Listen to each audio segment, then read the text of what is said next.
My name is Evelyn Parker, and for most of my life, I believed family was everything. I'm 66 years old now, sitting in the same Manhattan apartment I bought 30 years ago, looking out at the skyline I thought I'd conquered. This morning, everything I thought I knew about my family cracked wide open with a single text message. It came just after 9 while I was sipping coffee in my robe, watching the sun catch on the Chrysler Building. My phone buzzed on the counter, and without thinking, I picked it up. There it was, sitting at the top of the family group chat like a slap across the face. "We're cutting ties. Don't come to family dinners anymore." I stood there staring at the words, not quite believing my own eyes. My son Jason had written it his name right there in bold, and below it little check marks appeared one by one as the rest of them read it in silence. Nobody said a thing to him. Not my daughter-in-law Amanda, who added a laughing emoji seconds later. Not my brother Mark, who left it on read.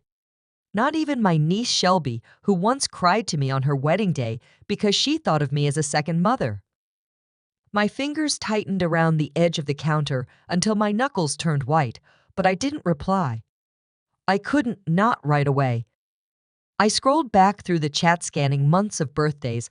I hadn't been invited to vacations they took without me and dinners I'd never even heard about until they posted the photos online. They'd been erasing me for years, and somehow I hadn't seen it. The worst part wasn't the cruelty of Jason's words. It was the quiet agreement of everyone else, the silence, that told me I no longer mattered to any of them. But even in that moment, something inside me stayed steady. I took a screenshot of the message and saved it in a folder. Evidence, I thought. Always collect evidence. I set my phone down, walked to the window, and stared out at the city that had taught me how to build and how to fight. There was a kind of sharpness settling in my chest, the faintest spark of resolve under all the hurt. I didn't know yet how, but I knew one thing for certain. This wasn't the end of my story. Not by a long shot. I kept staring at the screen long after the message stopped glowing. Jason's words just sat there black on white, as final as a verdict. My heart was pounding so hard I could feel it in my throat, but my hand stayed steady when I scrolled down and saw Amanda's reply. She'd sent one of those crying, laughing emojis, like the whole thing was a private joke she was finally letting me in on. Then nothing from anyone else. Not Mark, not Shelby, not even a token word of hesitation. Just silence, a chorus of quiet approval wrapped in cowardice. It was like watching a jury deliver a sentence they all agreed on, but none had the guts to say aloud. I pressed the side button and took a screenshot. Years ago, I learned the value of keeping records even for things that shouldn't have to be proved. People lie. Screens don't. I scrolled back further, looking at old messages where Amanda had sent pictures from Aruba, where Mark had organized dinner at Carmine's without inviting me. Even my birthday last year, when Shelby posted a group photo from a party I hadn't been told about. The pieces of it were all there, strung together like beads on a thread I'd been too blind to see. The laughter, the silence, the deliberate exclusion, they'd all been building to this. The realization settled over me in a heavy, bitter wave. They didn't just want me gone. They wanted to erase me as if I'd never been part of them at all. I closed the chat, my thumb pausing for just a second on the little icon before swiping up and locking the screen. I set the phone back on the counter and took a deep breath, letting the sharpness of the moment cut through the ache in my chest. They thought this was the end, that one text and one emoji could finish me. I almost felt sorry for how little they understood me. Almost. I thought back to how it all started small and easy to dismiss at first.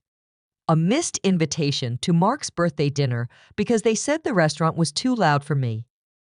Then Christmas at Jason's house, where I arrived to find everyone already finished with dessert, the table cleared as if they'd forgotten I was coming at all. Little moments like that kept piling up until it became impossible to believe they were accidents. I remembered sending checks to cover a beach house rental for the family vacation, only to see photos on Amanda's Instagram weeks later. Everyone was smiling in the sun, drinks in hand, kids building sandcastles, while I sat alone in my apartment. They'd written thank you notes back then, though not a single one of them invited me to join. At the time, I told myself they must have assumed I'd be too busy or wouldn't want to travel. The first time it really stung was Shelby's wedding. I paid for the flowers and the band without a second thought, happy just to help her have the day she dreamed of. But when the photos were posted online later, I saw every family member lined up on the church steps, smiling under the white arch I'd paid for, and I wasn't in a single frame. Even then, I brushed it off, telling myself it was just bad lighting or poor planning. I thought about all the birthdays I'd called to wish them well and heard laughter in the background, voices muffled as if they were somewhere loud. I didn't press when they told me they were just out with friends, but deep down I knew. They were all there together, pretending I wasn't part of it anymore. Pretending I didn't matter. At some point, I stopped offering to host holiday dinners because no one ever showed up. I stopped asking about plans because the answer was always vague or apologetic, as if I was imposing by even bringing it up. Sitting there that morning, I realized how long they'd been practicing this erasure, how carefully they'd removed me from their lives, one quiet omission at a time. And for the first time, the sadness that had always followed those memories began to sharpen into something else. Something heavier, hotter. A quiet indignation that settled in my chest and refused to leave. The apartment was quiet when I finally set my coffee down and reached for the old landline on the counter. I hadn't touched that phone in years, but I still remembered the number by heart. I dialed it slowly, letting each tone settle in the air like a warning. The line rang once, then again, and by the third ring, a woman's voice answered. Just hearing her confident hello sent a chill down my spine. I told her my name steady and measured, and for the first time that morning, I felt the weight of my own resolve. There was a pause on her end, then a low laugh that carried more edge than warmth. She told me she'd been waiting for this call. That made me smile, though, only faintly, because it confirmed what I already knew. This moment had been coming for a long time, and now that it was here, it felt inevitable. I asked her how soon she could meet. She didn't hesitate before saying she'd clear her schedule. I hung up and placed the receiver back in its cradle, my hand lingering there for a moment. The kitchen light glinted off the marble counter as I straightened my shoulders and exhaled. Something in me shifted, then quiet but undeniable, like a blade finally sliding home into its sheath. For 3 years, I'd carried her card in my wallet, telling myself I wouldn't need it. For 3 years, I'd ignored every instinct that told me this day would come. Now, with one call, everything I'd kept buried had started to surface. It didn't feel like vengeance just yet. Not quite. But it did feel like the beginning. And I couldn't wait to see where it led. I walked to the bathroom and turned on the light, letting its soft glow spill across the counter as I raised my eyes to the mirror. For a moment, I expected to see the same woman who'd stood here this morning, stunned and hurt, her shoulders sagging under the weight of her family's rejection. But the woman staring back at me now was different, and it stopped me in my tracks. Her eyes were clear, sharper somehow, and there was a quiet strength in the way she held her chin just a little higher. The lines around her mouth didn't look like weakness anymore.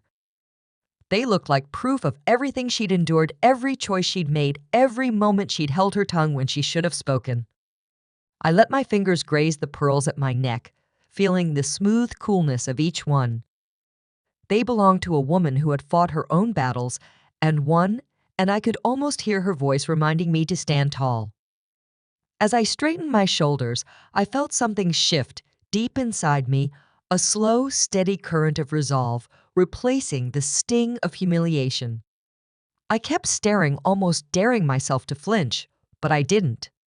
The longer I looked, the more I realized I'd been here all along, hidden under years of compromise and quiet sacrifice. The woman in the glass didn't look defeated anymore. She looked ready. When I finally stepped back, I noticed my breath had evened out, calm and deliberate, as if my body already understood what my mind was just catching up to. Whatever came next, I would face it head on. And this time, I wouldn't be the one backing down. When I arrived at Sabrina's office, the air was thick with the scent of expensive leather and quiet power. She greeted me with that sharp, knowing smile of hers and gestured for me to sit. I didn't waste any time. I reached into my bag and laid a thick manila folder on the polished wood table between us. She raised an eyebrow as I slid it closer, her fingers brushing the edge before she opened it. Inside were neatly organized sheets of paper, each one labeled, highlighted, and dated. Bank statements showing unexplained transfers to offshore accounts. Credit card records disguised as company expenses, but clearly for personal luxury. Wire receipts moving charitable foundation funds into Amanda's private checking account. I watched her face as she flipped through page after page, her smile growing sharper with every turn. There were photographs too printed from their own social media accounts. Jason in a private suite at a Lakers game, Amanda flashing a designer handbag at a gala, all charged back to the business. Each photo matched to a transaction I'd quietly documented. For 3 years, I'd sat through family dinners pretending not to notice how they lived just beyond their means. Every time Jason brushed off my questions about budgets, every time Amanda laughed about how much charity work exhausted her, I made a mental note. Then later that night, I added it to the file. I had everything laid out with precision. Every dollar, every lie, every stolen moment accounted for. Sabrina finally closed the folder and leaned back, her expression somewhere between admiration and disbelief. I didn't say anything right away. I just watched her absorb the weight of what I'd built piece by careful piece. When I finally spoke, my voice was calm and even. This wasn't revenge born of impulse or spite. This was justice measured and inevitable, the kind that only patience and cold intelligence can deliver. I'd let them write me off as weak, but in truth, I'd been watching. And now I was ready to make my move. Sabrina took her time with the folder, flipping each page like it was a chapter in a thriller she'd already guessed the ending to. Her fingers tapped the corner of a receipt, then a wire transfer, then a photograph of Amanda in a $1,000 gown she'd billed to the company's cancer research fund.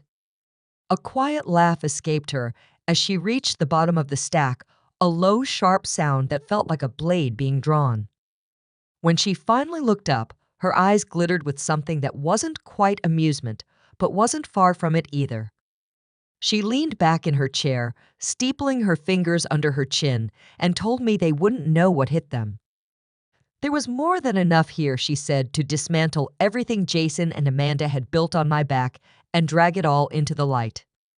She slid a thick packet of papers across the table, her manicured nail pointing to the signature line already marked in black ink. These were the transfer documents we'd discussed years ago, but never used. Signing them would shift nearly half the company's shares under her management, giving her authority to audit, restructure, and remove anyone she saw fit. And Jason, with all his bluster and greed, would finally have to answer for every last dollar he'd stolen. I picked up the pen she offered and sat there for just a moment longer, letting the weight of it settle in my hand. It didn't feel heavy. It felt inevitable. The end of one thing and the beginning of something else entirely. When I signed, Sabrina's smile widened like a predator circling its prey. She gathered the papers with a quiet satisfaction, stacking them neatly before slipping them into her briefcase. Her voice was calm, but carried a dangerous edge when she said it was time to burn them to the ground. For the first time all day, I let myself smile back at her. Not wide, not warm, just enough to let her know I was ready. And as I stood to leave, I felt a strange kind of peace knowing they'd never see me coming. It didn't take long for the calls to start. The first one came less than an hour after I left Sabrina's office, Jason's name flashing across my screen in bold white letters. I let it ring until it stopped, then watched as it lit up again and again, his desperation growing with every attempt. By the fifth call, he'd switched to text messages, each one more frantic than the last. He wanted to talk, to explain, to undo what he didn't yet fully understand. I set the phone on the coffee table and leaned back into my chair, watching the city lights blink on as the sun began to set. I'd already chilled the champagne. The cork gave a soft, satisfying pop as I poured a glass and took my time swirling the bubbles as if I were savoring something rare. Another call buzzed, then another.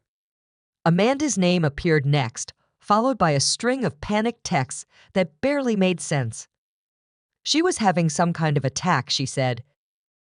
Could I please call back? Could I fix whatever was happening? I let the glass rest against my lips and took a slow sip, enjoying the way the cold fizz caught in my throat.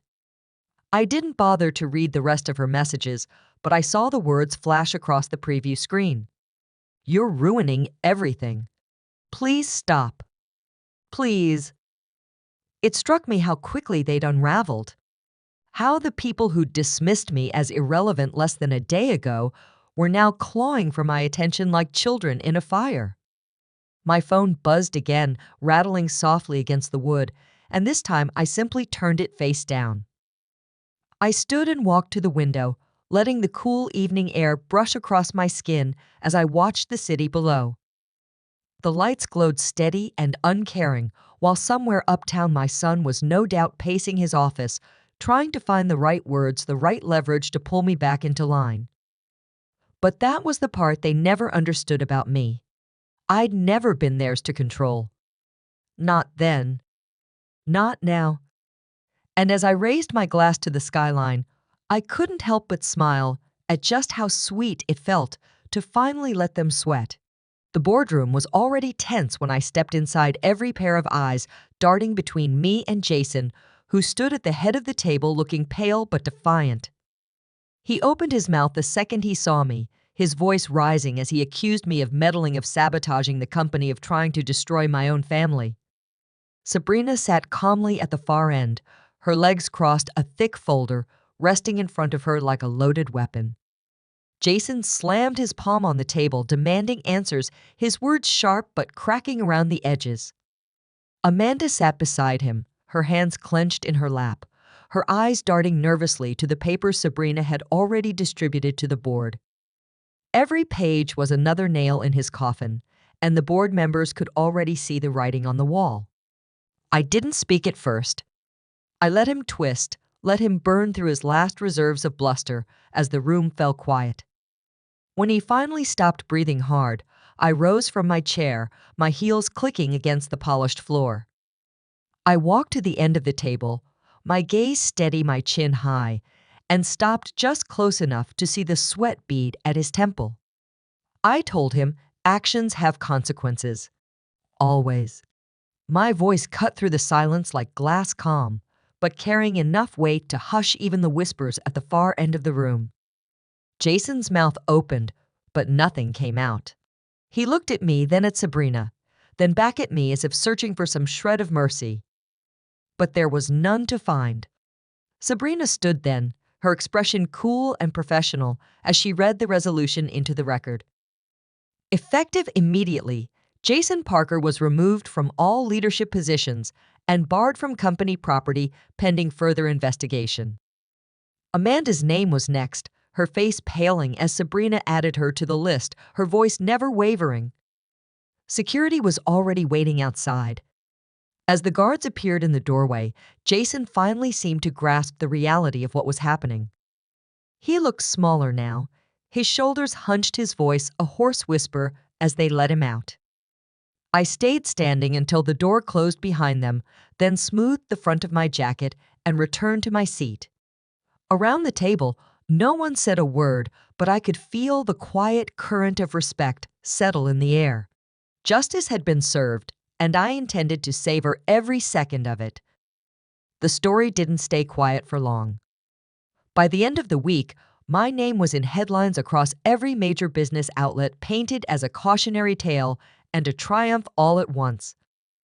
Forbes ran a cover feature calling me the woman who saved her own empire, and there I was smiling faintly in pearls and navy, the same way I had the day it all began.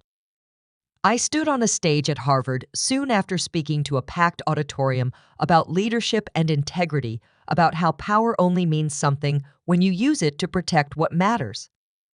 The applause was long and warm, and I couldn't help but feel a quiet pride settle in my chest as I stepped down from the podium. My story had become more than my own by then, a message to anyone who had ever been underestimated. Everywhere I went, people stopped me telling me how much my fight inspired them, how it gave them hope that justice was still possible. I didn't need the praise, but I accepted it gracefully, knowing how important it was to show what survival looks like when you refuse to let them write you off. It wasn't about proving them wrong anymore. It was about proving myself right. That sense of vindication didn't come with shouting or gloating. It came quietly in the steady way my shoulders no longer sagged and my voice no longer wavered. Standing in front of the cameras and the pages of magazines at the head of boardrooms that now listened when I spoke, I felt whole again. This time entirely on my own terms. The city stretched out below me in a quiet shimmer as I sat on my terrace, a cool breeze carrying the faint hum of traffic and the scent of summer rain. I held a glass of wine in one hand, watching the lights of the skyline flicker like embers, each one steady and unconcerned. The night felt calm in a way I hadn't known in years, and for the first time, I allowed myself to just sit still and breathe. My phone buzzed again, its screen lighting up with Jason's name. I didn't even bother reading the message this time. I swiped it away, then opened the thread and deleted every last word he'd sent. The silence that followed wasn't empty. It was clean. I thought about how far I'd come from that morning in my kitchen when his first message cut through me like a knife. The ache was gone now, replaced by something softer and stronger all at once.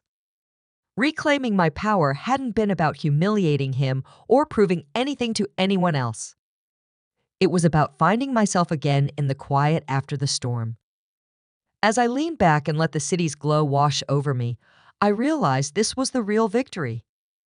Not the headlines or the applause. Not even the justice. It was this peace, this steady sense that nothing and no one could take from me what I'd built inside myself. I took another sip of wine and closed my eyes, letting the night settle around me. For the first time in a long while, I felt whole. And I knew deep down that was all the closure I would ever need.